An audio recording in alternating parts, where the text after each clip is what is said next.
here we are back again with more Dragon Age Origins, and we have a lot of codex entries to sift through at this point, so I'm going to try and do a few, while we sort of decide, while I sort of mull over who Ariadne should back as king. So let's start. We have some more dragon stuff, a high dragon information since we fought the high dragon. A fully mature adult female dragon is the High Dragon, the great monster of legend, the rarest of all dragon kind. These dragons hollow out massive lairs for themselves, for they need the space to house their harem of drakes, as well as their eggs and the dragonlings. I like that they call it a harem. Really, a bit anachronistic, but okay, whatever. High dragons are seldom seen. They spend most of their time sleeping and mating, living off the prey their drakes bring back. But once every 100 years or so, the high dragon prepares for clutching by emerging from her lair and taking wing. She will fly far and wide, eating hundreds of animals, most often livestock, over the course of a few weeks and leaving smoldering devastation in her wake. She then returns to her lair to lay her eggs and will not appear in the skies again for another century. Interesting. Oh, here's a good one on nugs. Hip deep in mad nugs, our screams deafen their keen ears. We will be nug poop. From Songs That Only Nugs Can Hear by Paragon O'Brien, 584 Exalted. The nug is an omnivore common to the deep roads, a hairless creature that is almost blind as well as completely docile. It spends most of its time wading in shallow pools, as well as mud pits, feeding on small insects, worms, and, in a pinch, limestone and simple metals. Indeed, the digestive system of the nug is legendary, able to make a meal out of almost anything a nug finds on the cavern floors. Nugs reproduce rapidly, spreading into any niche within the deep roads they can find, and serve to support a variety of predators such as giant spiders and deep stalkers. So too do dwarves make meals out of them. Nugs are, in the poorer slum portions of Orzammar, one of the most common sources of meat available. Some dwarves even domesticate the creatures, claiming to find the creatures' high-pitched squeaks pleasing. Okay. Sure. Let's see what else we got. Bunch of stuff about Orzammar, probably. Yeah, the casts. Visitors to Orzammar should keep in mind that the hierarchies of dwarven society are much more complex than our own. It is easy to gravely insult a man simply by mistaking his position. Since this can lead to unnecessary loss of life and limbs, I will attempt to mitigate the danger for my fellow travelers. The society of Orzammar is divided into nobles, warriors, smiths, artisans, miners, merchants, and servants. Now you are undoubtedly saying to yourself, we have all those divisions among our own people. This is a dangerous misconception. Certainly we do have nobility, artisans, merchants, and these positions are largely inherited from our parents. However, the younger children of noblemen often choose to be artisans or soldiers. The sons of merchants may join the army or become servants or apprentice themselves to a craftsman. This is all freely chosen, limited perhaps by the circumstances of birth, but still chosen.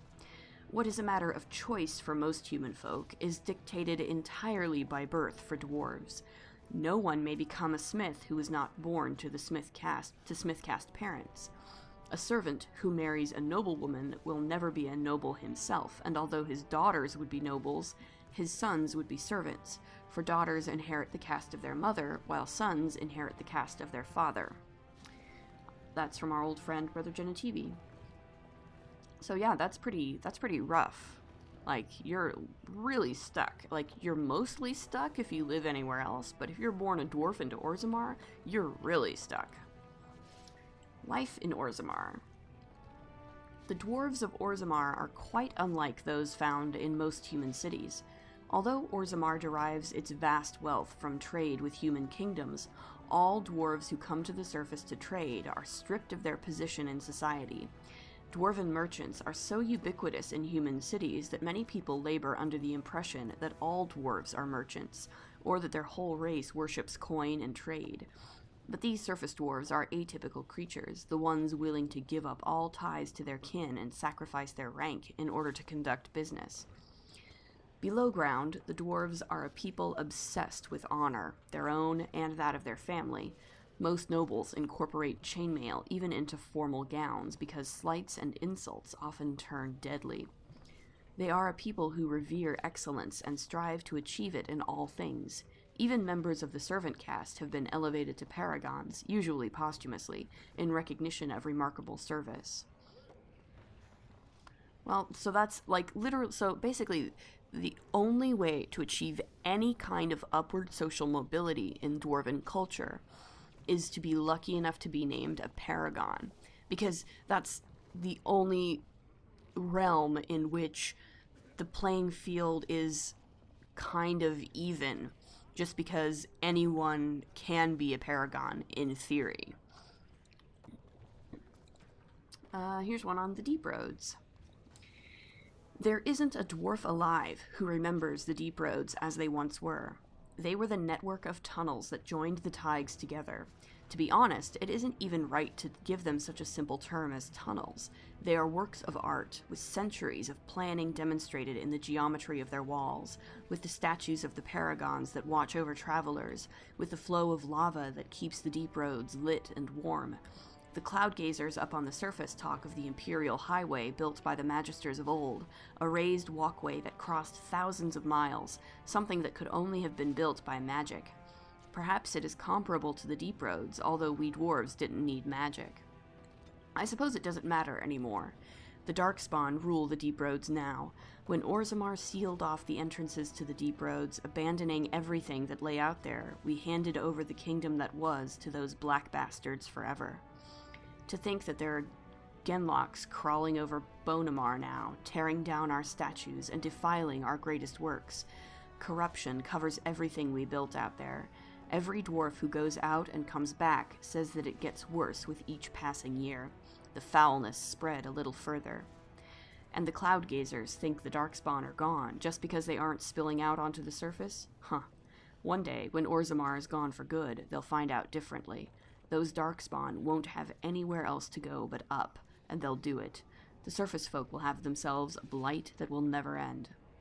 Transcript of a conversation with a member of the Dwarven mining caste, 890 Blessed. The city of Orzammar. The dwarves are lauded for their craftsmanship, and the city of Orzammar is one of their finest works.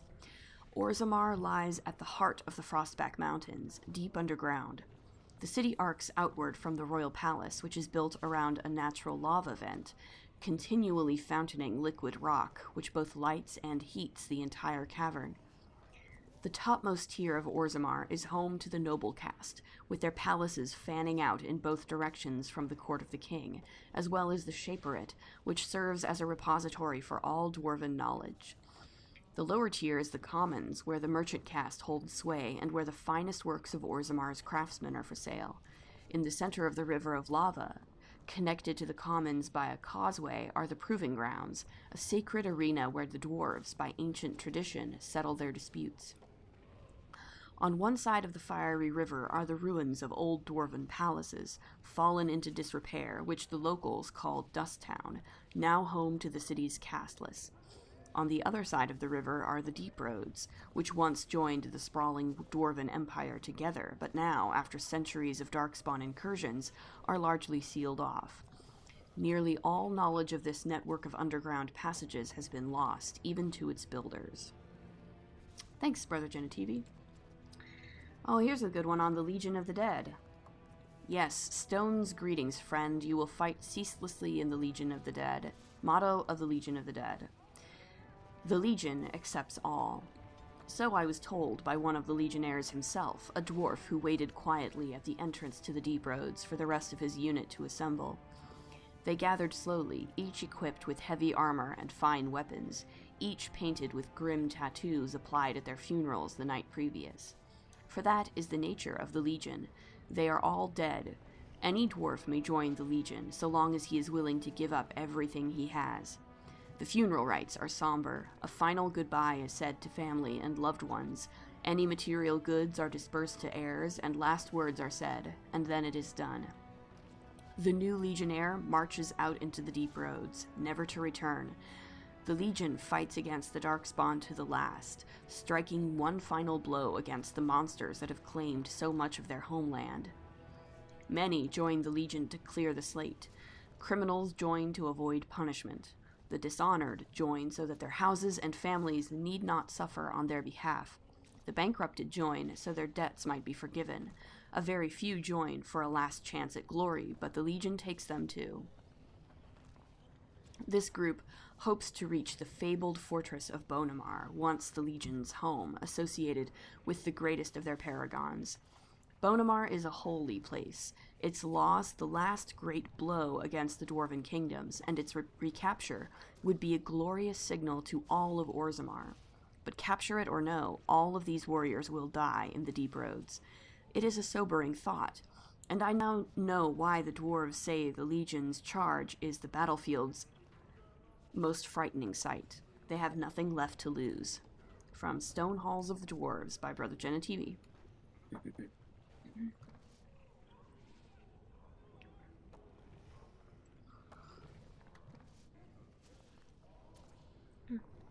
So yeah, lots of Dwarven stuff today. House Aeducan, Shield of Orzammar. The Assembly has never named a paragon with so little disagreement as there was for Paragon Aeducan. No naysayers, only a single abstention. His worthiness was unquestionable, his favor with the ancestors clear. But family rumor says that the man himself was deeply troubled, prone to fits of melancholy and self-doubt. Never satisfied with his great achievement in protecting Orzammar, he died, cursing that he had not managed to save the outlying taigs. Before he rose to Paragon, he was of little note. The memories tell us that he never entered a single proving, never sought to elevate his place among the warrior caste. He spent most of his years prior to the First Blight fighting skirmishes in the deep roads, keeping them free from surface bandits, content to live quietly with his wife and daughters. When the Blight began, it caught Orzammar in the midst of a vicious inter-house war. Most of the warrior caste was caught up in the feuding, for as word of attacks poured in, each great house demanded that the army be sent to defend their taig, and no house would agree to sacrifice their own holdings for the safety of any others. The Assembly was so utterly tied up with the infighting that the Darkspawn spread, unchecked, to the gates of Orzammar herself. In the chaos, Aeducan grudgingly took command of the armies. He enlisted the aid of the mining caste to collapse overrun passages, called upon the smith caste to supply them with arms, and bypassed the Assembly and the nobles entirely. With his leadership, Orzammar was saved from annihilation. For his insubordination, he was made paragon. Yet he always considered it a defeat. From A History of Aeducan, Paragon, King, Peacemaker by scholar Gertek. That's really interesting. He always considered it a defeat. Which, I mean, at the time, I suppose it probably felt like it was, because they lost everything pretty much except Orzammar, so that would seem like a defeat, probably, to the guy tasked with defending the whole Dwarven Empire. The Paragons. As I studied among the dwarves, I became aware that their social system was as rigid as the stone that surrounded them. From the lowest servant to the king of Orzammar, each dwarf has a caste, a rigid social standing, which dictates what he may do and how he may do it. What fascinated me then was that the dwarves, stubborn and proud as they may be, have built in a way for even the lowliest dwarf to bypass the caste system and reach prominence. Any dwarf who has made an achievement of significance can be named paragon, elevating that dwarf above all others. To become a paragon is to be recognized as essentially a living ancestor. Your words are considered ineffable, and the dwarves liken you unto a god. Your family, those you choose to ascend with you, become the founders of a new line of nobility. Indeed, every existing noble house among the dwarves traces its line back to a founding paragon. It is a rare thing, however. In my visit, I learned that only one paragon has been elected in generations, the smith Bronca, exalted for her discovery of smokeless coal. I met the paragon Bronca only once during my stay, and I consider it an odd occasion indeed. Surrounded by those of her house, this ill-tempered woman was draped in the finest clothing and jewelry, and was obviously revered even above the highest nobles, perhaps even above the king, yet she seemed to enjoy none of it. The burden of being a living legend is great, it appears. Statues of the paragons are found throughout Orzammar, though nowhere so prominently than in the Hall of Heroes, through which one passes on entering from the surface. It is a breathtaking sight to behold, great works of stone all seeming to hold up the ceiling above. It is meant to impress upon visitors to Orzammar of all who have gone before, I think. It is also meant to remind dwarves going to the surface, and thus abandoning their brethren forever, of all they are leaving behind. Yes, indeed. Okay, Orzammar politics. Oh boy, here's a good... Alright, let's dig into this. As dangerous as it is to mistake a dwarf's caste, it is far more deadly to mistake his alliances among the noble houses of Orzammar. Everyone in the city is allied with someone, whether by blood or by word. The nobles do not engage directly in commerce themselves, and as that is the domain of the merchant caste, but they do serve as patrons. They invest in shops or in artisans' work, and in turn reap a share of the profits as well as a measure of the credit. Merchants and warriors alike benefit from the service of a prestigious patron. The relative power of each house is ever-changing. It is usually safe to assume that whichever noble house holds the throne is at the top of the heap, but below that, things grow into a tangled mess. Houses ally with one another by marriage. They earn rank and prestige when combatants loyal to them or from their own bloodlines win provings. They earn it when artisans they patronize become sought after or well regarded, or when the merchants they invest in become successful. The degrees of power that these achievements confer is so murky, even to the dwarves, that it isn't unusual for nobles to challenge each other to provings over whose smith forges better belt buckles, or whose servants have the best manners. Nor is it out of the ordinary to find two merchants arguing over whose noble patron has won the most acclaim, for the rank of the patron is the rank of the client. Nowhere is this more apparent than in the assembly, where the Deshirs, representatives of each noble house, meet. Although the king technically rules Orzammar, kings are elected by the assembly, and so each king must work constantly to maintain the support of the Deshirs. Kings who prove unpopular find their heirs deemed unacceptable to inherit the throne. Power then passes to another house.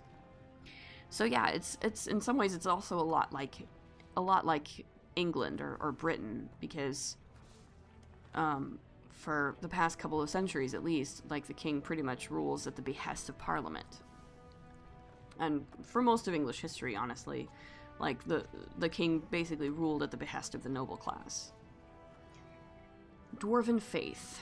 So here's some more on their religion. The chant of light is almost never heard in the halls of Orzammar. This is hardly surprising, for unlike the elves, who were literally abandoned by their gods, or the Tevinters, who worship dragons, the dwarves have no gods at all. Even the concept of worship is foreign in Orzammar. Instead, the dwarves seem to venerate the stone, a name they give to the earth itself. This seems practical for a people living underground, if perhaps a bit unimaginative. For guidance in spiritual matters, they turn to their ancestors. These ancestors, who are said to have returned to the stone, communicate their wishes to the living via brutal trials by combat called provings. The ancestors' collective wisdom is maintained by the Shaperit, which can apparently store records in Lyrium itself. Set above the ancestors, above even kings, are the paragons, dwarves who have achieved such greatness that they are elevated almost to godhood. These are the great figures holding up the hallway that leads from the surface, the first glimpse of Orzammar that outsiders see. So, there's a bunch of stuff about dwarves. Oh my gosh. Let's see. Here's one on Balin. Third of King Endrin's children, Balin has always been considered the last and least of his family. Not the heir, nor the favorite, and not as accomplished as either sibling, Balin's most notable trait was his ability to stay out of trouble. Fair enough. We know that Eamon has been cured. King Endrin. Endrin of House Aeducan traces his ancestry back to the Paragoni Ducan, the greatest warrior of Orzammar's history, who beat back the Darkspawn hordes in the First Blight. The second son of King Ansgar Aeducan, he became heir after his elder brother died in approving. The most respected king in 4 generations, he restored contact with Kalsharak, the only other remaining city of the once vast Dwarven Empire, which had been lost during the First Blight. Kalsharak is a really interesting thing, and I love that it exists from this point forward, but it is still, even at this point, extremely mysterious, and we don't know a whole lot about it in universe or out of universe, quite honestly. But I have a feeling it's sort of sitting there waiting to become a lot more interesting and play a lot bigger part in sort of the overall thrust of the franchise. So yeah, Flemeth. She was slain at Morrigan's behest, at least apparently. Apparently she's dead. You never know. You never know with Flemeth. She's a tricksy one. We know what happened to Brother Ferdinand because he returned to Denerim safely. Here's one on Lord Harrowmont. House Harrowmont is one of the oldest noble houses, and as old as Orzammar itself. Endrin's most trusted advisor, Harrowmont is well known for being an able administrator and the author of many compromises in the ever-warring assembly. Yeah, we know about Zevran. He likes the finer things in life. So he likes basically bars of gold and silver. This is basically what happens as we sort of learn more about the characters. Their codex entries get updated and tell us what they like in terms of like gifts. Sophia Dryden. This is an interesting little biography of Sophia, who of course was the the walking, talking corpse that we had to kill in Warden's Keep DLC. Let's see.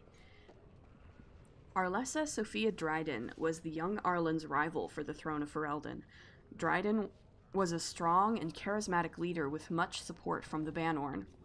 When Arlen finally won the crown, Dryden refused to relent. She pushed her claim, was caught, and accused of treason. Her sympathizers continued to support her, however. In order to appease them, Dryden was spared execution and forced to join the Grey Wardens instead.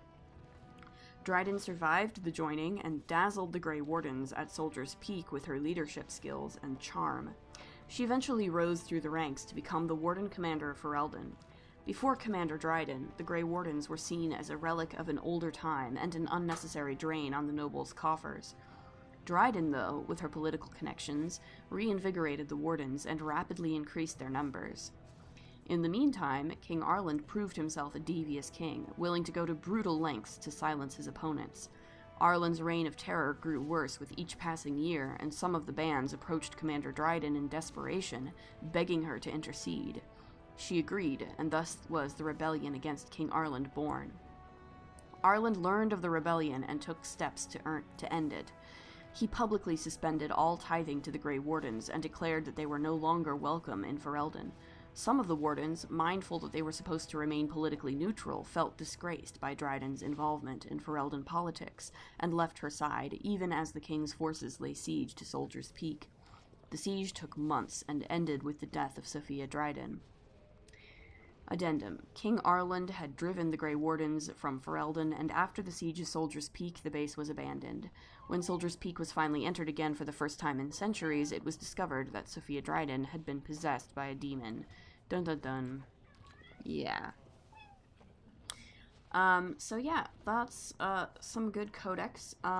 We got through quite a bit of it, actually. I'm happy to note that we mostly just have some various little notes and books and some quest-related things that we can maybe dig into next time and see where we're at. As always, if you like what you see, please like, comment, subscribe, and we'll see you in the next episode. Later!